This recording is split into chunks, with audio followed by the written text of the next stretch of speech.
The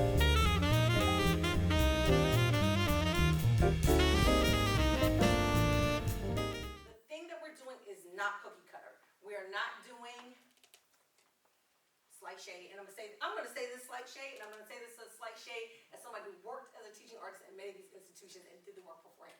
What we are not doing is the thing that First State Ballet is doing. What we are not doing is the thing that the Delaware Art Museum is doing. What we are not doing is the thing that the Symphony is doing. Every time you all roll into a classroom, you're not doing the same exact thing. It might be the same final experience. All these people saw the same thing. They all saw Hua Hua Zhang do her Chinese puppetry. That's what she did. All three of these schools. These are completely different projects. And some of the other places that are hiring teaching artists, the project will be the same. Yes? And there's no shade to that. That's fine. It's a different model. Our model is collaborative. Our model is completely bespoke based on whatever it is that the classroom teacher is doing. So we are crafting a new thing depending upon the age, the subject matter, the thing that they want the kids to see on the back end, and whatever other random thing they have going on. We're doing trees. Well, we're doing water. Fine, we'll do a tree thing, we'll do a water thing. Fine. So everything we're doing is completely tailored based on what the teacher and the school is asking for at the time. And because of that, it has to be collaborative. And so when we are talking about, the thing that AT and I are always talking to the teachers about beforehand is the amount of collaboration that is occurring. When you're in the first planning meeting, the sections in yellow are the things to talk to the teacher about right away. Their email address, their cell phone number. Get their cell phone number. Get their cell phone number and make sure that they have yours. Why? Because of snow. Yes? Get their cell phone number. Don't just take a little school number. That's cute. I can find that. Actually, I don't find it. Shannon finds it. She knows where all the school numbers are. It's on the website. That's findable. We need the things that are not findable. Yes, they need to give us that. Also, the room number. We need to know it for some reason. I don't know. I think it's because it's on the template of the contract that I made. Yep. That's why we need to know the room number. And I never know that because it's not something that I remember to ask. But these are the things that you're going to ask because you also have to walk to the room. Yeah. Overall artistic objectives and goals. So this is really kind of zoomed in on, at the end of the day, what do we want these kids to know and or do? The hands-on or the white light. Yes, exactly, the hands-on or the white light. Then we also have the line of inquiry. This is a little bit more fuzzy, but this is the thing that Yolanda was talking about. This is our Riddler, yes? How can we get the kids to think on a deeper level? Yes? This is really kind of the meat of what's going to determine what the hands-on is. Does that make sense? So the kind of deeper understanding we want them to dig into is going to determine, is our drama residency going to be focusing on dialogue, or are we going to be focusing on character work? Does that make sense? Yeah. Are we going to be focusing on rhythm? Or are we going to be focusing on melodies? Yes? So that's kind of really how those two things dig in and line up there. And these are things to talk about. If you're like, oh, we're at the planning meeting, I don't want to talk about the things that are yellow. If you just roll through it, makes sense. Grade level, you usually already know that. The art subject, you already know that. Content arts area. If you are not in an arts classroom, that's when you need to put something. So, you are in the history class at William Penn. Kate was in the Chinese immersion class in the one school. That's where that goes. If Chris, you're doing a music thing and you're in a music class, it's just music, it doesn't matter. Yeah? So you just put that same thing, we don't have to worry about it. The arts learning standards. Oh wait, and then other considerations. This is where, especially on Kate, she was talking about, it was whatever the thing about adapting things to the student needs. What was that? Was it letter T, Connie? It was T. It was tailored. Tailored. So this is where we fall in. Yes? Oh, we are going to Stanton Middle School. I don't think this is true for Stanton, but we're going to Stanton Middle School. And half of the kids only speak Spanish. Oh, okay, cool. Good to know. Yeah? It doesn't necessarily happen as much in middle school, but there's definitely some of the elementary schools where that can be very, very true, especially for lower elementary, especially for our language immersion schools. Yes. but find out that information there. Or all the kids are in a wheelchair. Good to know, as I get ready to prep my dance lesson. Your arts learning standards, the one online has this hyperlink. The arts learning standards are not in a little happy place anymore, like a one little happy graphic like they used to be. If you've done a couple of these things with me, now they had to change it again because something about adaptability for the website. So it wasn't accessibility. The website with the happy graphic isn't accessible for AI to read it, or for speech to text. So they had to change the entire website for accessibility. So now it is accessible to everyone, but it is harder for us.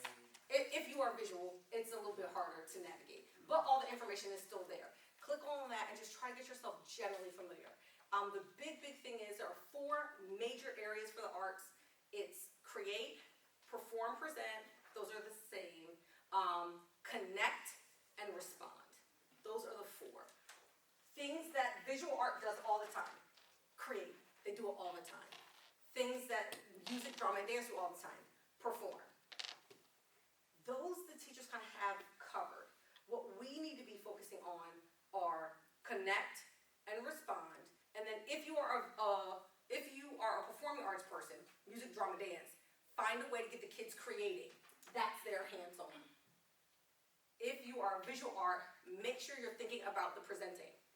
How are we going to mount this thing? Where would I put this thing? What is the artist statement that I'm thinking about it? Yes, that is the way that we are rolling in and helping to ensure that we're hitting the overall objectives that the school has. Does that make sense? So that's where you'll kind of fill in some of this work. And you'll do this in conjunction with the teacher. This next part where it says content or learning area only applies if you're if you're not inside your discipline. Yes? So if the teacher you're working with, if you are a music person and you're working with a music person, delete that. We don't even need it. If you're the music person and you're working with a science guy, now we need to keep that. Because then the teacher will tell you what are the science objectives or the science standards that fall in. Yes? Learning goals and lesson objectives. When you go to the art standards, there's a whole series. Once you pick the standards, there's a whole sentence there that says, I can blah, blah, blah, blah, blah. That's what you do. You just put it right here. You just copy paste. Whatever already picked up here, there's another sentence that starts with the word I can. That's your I can statement right here. Write it right there. Just copy paste. You don't even have to think up a new thing. That's just what you're putting here. Same thing. From goals? It's from the arts learning standards. Oh, okay. Next to the standards, like when you go to the arts learning standards and you pick standard number 1B6, right, whatever, then it'll say the kids are going to be focusing on this, and then right next to it says, I can understand how a character interacts with one another. That's what you write down here. Exactly whatever it said next to the art standard that you already picked. So you don't have to do extra work to kind of think of a new thing. Yeah? If you have, then the next part says, learning goals for other content areas. When would you need to fill that out? If you're outside your discipline. Outside your discipline. What happens if you're with the music teacher, Jason? Delete that. Delete. Right? Not applicable. Not applicable. Then here, the lesson assessment. Talk to the teacher. The teacher should be able to tell you, what is it that you need to do to assess this thing? Yes? Sometimes it might be, well, I'm going to collect it all and grade it based on whatever. But this is also your time to kind of think about, all right, if I have them creating a step dance routine in small groups, here's where we're going to list the criteria to determine if they were successful at that. Yes? So if the thing that we've been working on is I want it to be at least 30 seconds long, in small groups,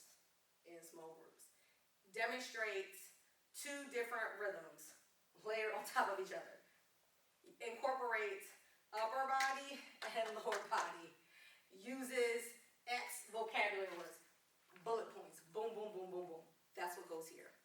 Because then it's super clear whether or not they did it.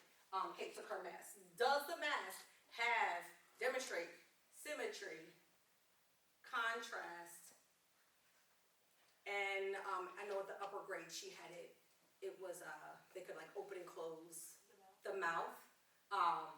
And did you use the popsicle stick the right, like, so it can open and close? Those are the objectives. And so you either did it or you didn't. But it makes it really clear that this is what I am assessing on. Here into the meat and potatoes of what you're doing. This is your instructional day, 1 day, 2 day, 3, all right? Here is the same stuff that Yolanda talked about. DI residency is hands-on, inquiry-based, contextual, and reflective. Yes? Just as a reminder to yourself how you're incorporating those things. Down here, be super clear with yourself. What materials you need? What resources do you need? So in terms of resources, I need these kids to have read that book before they come to me. Resources, I need y'all to have reviewed whatever it is you need these kids whatever you need these kids to know about trees and animals. Y'all have got to do that before I get in here. And you have to do this little checklist paper. Yes? So that they're ready when I come into the classroom. That's the place where you share that out. And then thinking about your lesson in parts. How are you introducing the lesson? What are the specific things that they're going to do? And then how are we going to kind of finish out the day for the kids? Yes? I always think about a lesson in terms of this kind of rising art and fall. I encourage you to be really clear where they need to be at the end of day 1, at the end of day 2, so they can be ready to share on day 3. For visual performing arts, drama dance residencies for me was easy peasy. Day 3 is my favorite day. Because by that time, day 3 is like, I might give you like a 5 or 10 minute reminder about what you were supposed to, not even 10 minutes. 5-minute reminder like, hey guys, we're mostly in groups. Here's your script that you all were working on. Remember, we need to make sure it has these many people in it, or these many characters, blah, blah, blah, blah, blah. All right, you all have 15 minutes to rehearse before we begin. Google Slides. I think this is yours, Connie, because it's in colored pencil. What? I liked when Kate was showing us the Google Slides, how it's user friendly and we can do. To make our templates. Yeah. Yes. What's this? Quickly disseminating information to children with simple instructions. Amber's dance, a fun activity, a great example. Yes, you did. So yesterday at the end of the day, Amber led us to, it was quick. It was quick. It was perfect. It was 30 seconds.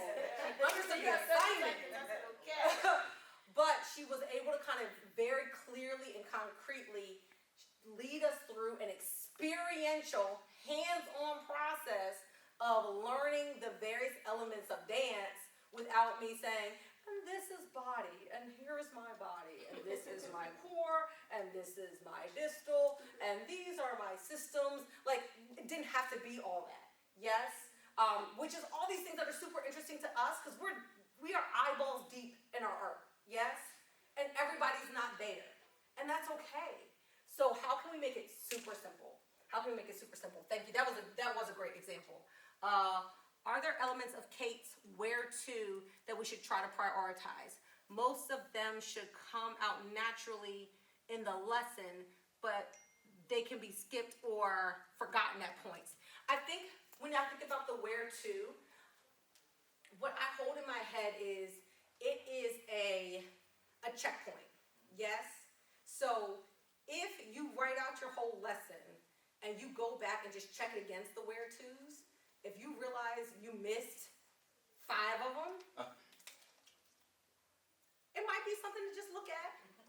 It might just be something to look at. You have that's it. Yes.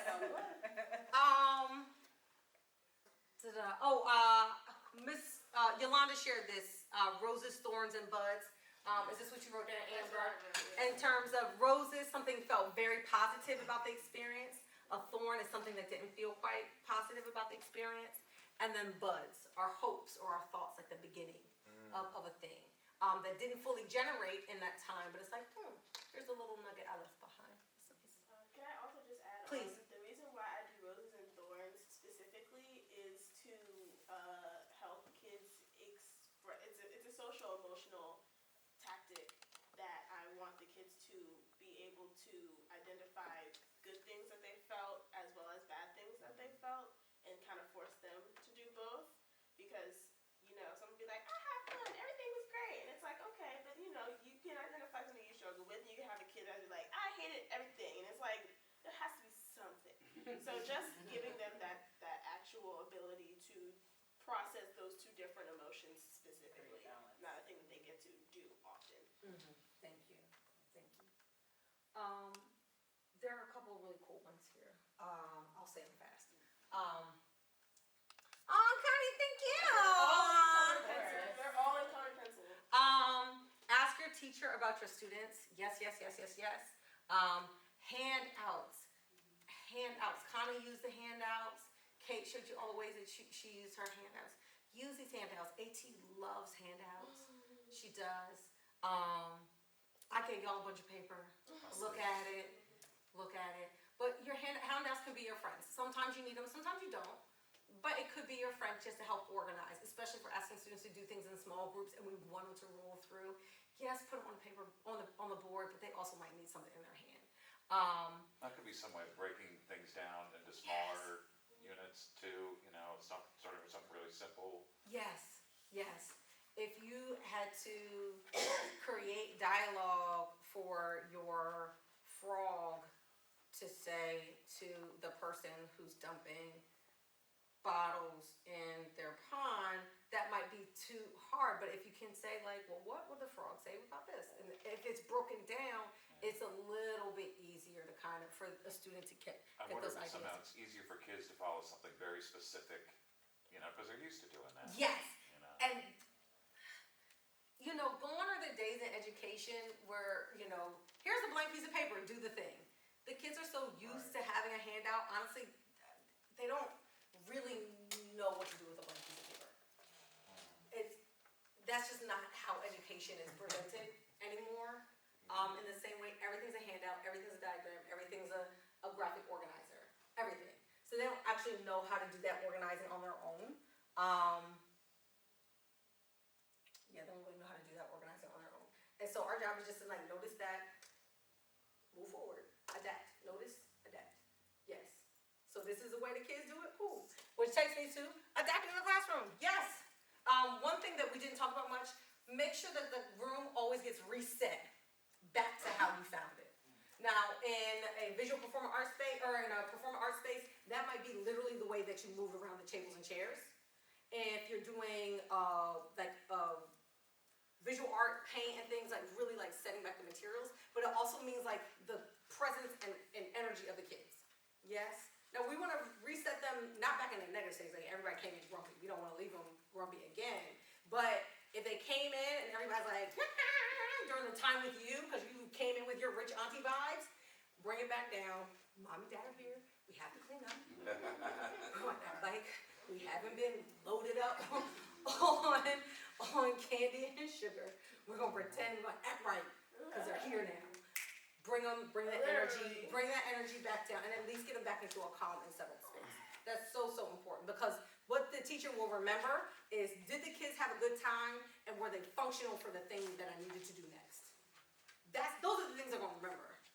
The bits and pieces of it, that's fine. But if they did not have a good time, if the kids didn't look like they had a good time, and it took forever for them to reset to teach math or whatever they had to teach next, they're not going to have a pleasant understanding of the experience. Build a small box. Our goal is for students to experience a new thing. I love that thing that Connie did, using a gesture to create vocabulary and to enforce vocabulary. Because even me just doing that, you all know what those words are. Yes, it's locked in. So finding those ways to do that. Multiple modalities of learning. Yolanda touched on this a little bit. I included it in one of the handouts. If you see read through the one that says the DIAE model and practice. Just read through it. It's just information to think about, and that can help inform the way that you kind of come up with your thing. In health class, that's what I wrote. So Ms. D talking about the circulatory system. So making up a dance about the circulatory system. So using those multiple modalities, and then now we also want to rap about it.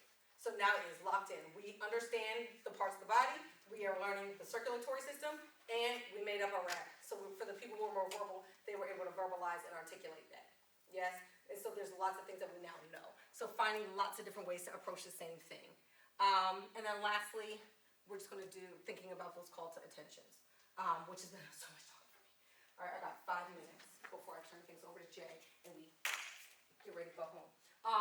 So I would love to practice. Anything else that somebody wants to add in before we talk about calls to attention? Great. Does anyone have a call to attention that they absolutely love and they would be willing to share?